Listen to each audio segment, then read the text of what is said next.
charge mentale, harcèlement, temps partiel, féminicide, violence conjugale, écart salarial, tâches ménagères, soins aux enfants, burn-out, agisme. On entend souvent dire que l'égalité entre les femmes et les hommes est acquise. Mais est-ce vraiment le cas ? Soralia vous en parle dans sa campagne « L'égalité, c'est pas gagné ». Non mais t'as vu comment elles sont habillées ? De mon temps, on n'aurait jamais osé. Après elles s'étonnent qu'il leur arrive des histoires. Parle-moi fort.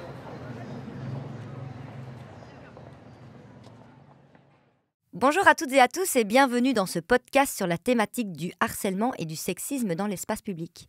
Et nous accueillons aujourd'hui Alice Gaspard, qui est chargée de mission chez Sophelia. Bonjour Alice. Bonjour Wivine. Alors, quels sont les mécanismes et l'étendue du harcèlement ou du sexisme dans l'espace public selon toi, Alice ? Je propose qu'on parte des chiffres parce que c'est souvent ce qui parle le plus. En 2020, il y a une femme sur deux qui évite encore certaines rues ou certains quartiers pour éviter le harcèlement. Elles évitent aussi de se retrouver seules dans certains endroits. De toutes ces personnes-là, il y a aussi 73% des personnes harcelées qui n'ont jamais signalé ce harcèlement. D'après une autre étude qui a été faite à l'international cette fois-ci, 80% des femmes ont déjà été victimes de harcèlement sexuel dans l'espace public. En comparaison, en 5 ans de mise en place de la loi anti-harcèlement en Belgique, il y a eu seulement 165 plaintes qui ont été déposées. Pour plus parler des jeunes entre 15 et 24 ans, un sondage a démontré que 91% des filles sondées ont déjà été victimes de harcèlement, contre seulement 28% des garçons. Il me paraît aussi important de dire que ça touchait de manière plus importante les personnes issues de la communauté LGBTQIA+. Alors, harceler, c'est une manière de prendre le pouvoir sur l'autre. Comme on a pu le voir à travers les chiffres, ça touche majoritairement les femmes. Le harcèlement, c'est un type de violence qui s'inscrit dans le continuum des violences. Le continuum de violence, c'est le fait de dire qu'il n'y a pas de petite violence, que du harcèlement au féminicide, c'est une violence et que c'est important de les prendre dans un ensemble et pas de les traiter séparément parce que ça va souvent de crescendo. C'est très usant pour les victimes d'être victimes de harcèlement parce que ça les limite dans les libertés de se déplacer, de s'habiller et autres. Ces personnes utilisent des stratégies pour éviter de se faire harceler, pas sortir à certaines heures, de ne pas s'habiller d'une certaine manière, être toujours accompagnée. Et donc, ça crée vraiment un sentiment d'impuissance et ça diminue la confiance en soi de ces personnes. En 2014, il y a une loi qui a été faite pour justement lutter contre le harcèlement dans l'espace public. Je ne vais pas vous la lire en entier parce que ce n'est pas très agréable. Ce qu'il faut retenir, c'est que soit l'auteur doit être pris en flagrant délit par la police, soit la victime doit porter plainte.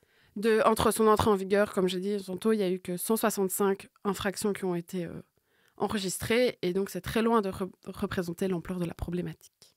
D'accord. Et pourquoi la loi ne s'applique-t-elle pas ?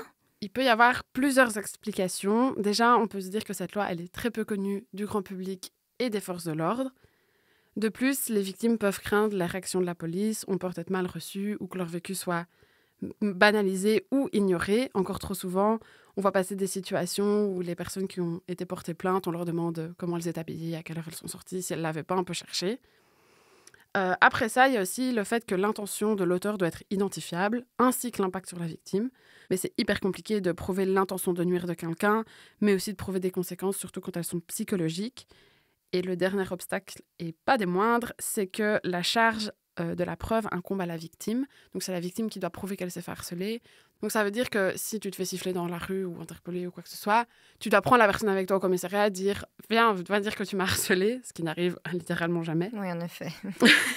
Et donc, c'est très compliqué de pouvoir prouver ça, surtout que, comme je viens de dire, les conséquences sont souvent psychologiques.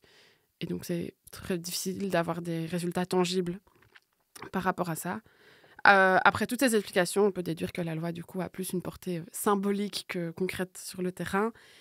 Et elle envoie comme message qu'en Belgique, le harcèlement sexiste, c'est puni, mais c'est pas suffisant, elle ne s'attaque pas au cœur du problème, qui est les structures de la société qui produisent et justifient ce harcèlement. Est-ce qu'il y a des solutions qui pourraient être mises en place au niveau structurel et ou organisationnel d'ailleurs ? Oui, pour moi, ça se joue sur 2 plans différents. Un de prévention et l'autre plus dans le curatif. Premièrement, ça commence déjà par l'école.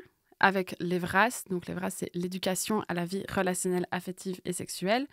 Elle a pour objectif de développer l'empathie de chacun et chacune pour pouvoir permettre de faire des choix respectueux de soi-même et des autres. Et le fait de développer l'empathie, ça permet qu'on se met à la place de l'autre et se dire, en fait, se faire siffler dans la rue, c'est pas très agréable. Et donc, voilà, permettre de développer cette empathie permet de diminuer, de chercher à diminuer ce genre de comportement. Au niveau préventif, il y a aussi tout ce qui touche à l'aménagement de l'espace public avec la prise en compte des questions de genre pour promouvoir l'égalité en termes d'accès et d'utilisation. Ça renforce aussi le sentiment de sécurité chez les femmes, mais chez tout le monde de manière générale. Quand on parle de l'aménagement de l'espace public, c'est féminiser plus les noms de rue, parce que si vous regardez un peu, c'est genre plus de 95% des noms de rue qui sont des noms d'hommes. Améliorer l'éclairage, d'en mettre tout simplement ou vérifier qu'ils fonctionnent. Avoir des trottoirs plus larges pour les personnes qui sont avec des poussettes, avec des courses, avec des chaises roulantes, etc. Donc ça, au niveau de la prévention, c'est vraiment 2 points sur lesquels on pourrait déjà avancer. Au niveau curatif, ce serait de continuer à financer les choses de la société civile qui sont déjà mises en place, comme des campagnes de sensibilisation, des outils pour traiter de ce sujet-là. Donc vraiment que l'État continue à financer toutes ces associations qui font déjà un travail extraordinaire. Ensuite, il y a aussi la formation des professionnels qui sont en contact avec les victimes, comme les médecins, les psychologues, les magistrats, les avocats, les forces de l'ordre surtout, qui sont souvent les premières porteuses des stéréotypes justement de genre. Et dans le fait de déconstruire tout ça, ça permettrait une meilleure prise en charge de la victime tout au long de son parcours judiciaire, qui peut parfois être vraiment très, très stressant. En tant que victime, que peut-on faire à sa propre échelle ? En 2013, Sophelia a créé une brochure intitulée « Le petit guide illustré du respect en rue ou ailleurs » et c'est notre outil phare depuis 10 ans. Donc ça veut dire que la thématique parle encore même aujourd'hui. Dans cette brochure, on explique un peu le cadre légal comme je vous ai expliqué tantôt, mais aussi des stratégies qu'on peut mettre en place quand on est victime, quand on est témoin ou quand on est assistant du harceleur, si on peut dire ça comme ça. Une des stratégies, mais il y en a plusieurs qui sont présentées dans le petit guide, c'est le fait d'énoncer le problème, les faits et la solution. Comme par exemple, ta main est sur ma cuisse, ça me dérange, retire-la. L'objectif, c'est vraiment d'avoir un message clair et univoque, tant un message corporel que vocal, pour arrêter le harcèlement le plus vite possible, parce que c'est toujours ça l'objectif. Donc l'idée, c'est vraiment se respecter, se défendre et partir. Si on part directement, c'est OK aussi. C'est jamais de la faute de la personne harcelée de se faire harceler. Donc ça, je crois que c'est important à retenir. Et que, voilà, tant que le harcèlement se finit, c'est qu'on a gagné, quoi. Et qu'on n'est pas obligé de tout le temps tenir tête aux gens. C'est épuisant. Et je crois que c'est OK aussi. L'important, c'est de se respecter, que ce soit de le confronter ou de partir. Les deux sont OK. Quelque chose qui me tient vraiment à cœur, c'est l'importance du témoin dans les situations de harcèlement. Souvent, ça se passe dans l'espace public, donc il y a beaucoup de monde. Et donc, on se dit « Ah, mais c'est bon, l'autre va le faire à ma place, ce sera super. » Mais en fait, c'est se responsabiliser déjà à ce moment-là, de se dire « Bah voilà, je vais le faire moi-même, comme ça, je suis sûre que c'est fait. » Et donc, c'est intervenir en demandant l'heure ou le chemin au groupe, en disant « Ah, vous savez par où c'est ça ?» pour permettre à la victime de partir plus facilement. Un autre moyen de faire aussi, c'est venir vers la victime, faire semblant de la connaître en lui disant « Ah, ben super, Sabrina, je te cherchais, viens, on va au bar. » Comme ça permet à la victime aussi de partir plus facilement. Au niveau des personnes qui voient des personnes harcelées, genre un de tes potes siffle quelqu'un dans la rue, Baba commence à rigoler avec lui parce que de un, il n'y a rien de rigolo et ça encourage ce genre de comportement qu'on essaie justement de diminuer.